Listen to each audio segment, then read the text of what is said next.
পরকীয়ার শাস্তি কি? পরকীয়ার শাস্তি হচ্ছে ইসলামের সবচেয়ে ভয়াবহ। দেখুন, বিবাহিত মানুষ যদি জেনায় লিপ্ত হয় শাস্তি কি জানেন তো? ইসলামে যত দণ্ডবিধি আছে, যত শাস্তি আছে, এর ভিতরে সবচেয়ে মর্মান্তিক, সবচেয়ে মর্মন্তুদ, সবচেয়ে ভয়াবহ শাস্তি হলো পরকীয়ায় লিপ্ত হলে, অর্থাৎ বিবাহিত নারী পুরুষ জেনায় লিপ্ত হলে পাথর মেরে নির্মমভাবে মৃত্যুদণ্ড কার্যকর করার কথা শরীয়ত বলে। কেন? আমরা অনেকে হয়তো মনে করি দুজনে খুশি মনে করেছে একটা অন্যায় কাজ, শাস্তি হতে পারে, অন্যায় করেছে সেজন্য, তাই বলে মেরে ফেলতে হবে? এত বড় কি অন্যায় করেছে? দেখুন, পরকীয়া, সমকামিতা, এই অপরাধগুলোর শাস্তি কেন মৃত্যুদণ্ড ইসলাম রেখেছে জানেন?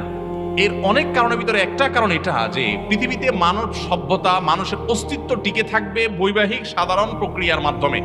এই প্রক্রিয়া থেকে মানুষ যদি সরে যায়, অন্য প্রক্রিয়া যদি সমাজে আপনার বিস্তার লাভ করে, তখন মানব সভ্যতা হুমকির মধ্যে পড়বে। আমি একটা কথা বিভিন্ন জায়গায় ইদানিং বলছি, পৃথিবীর যে সমস্ত দেশগুলোতে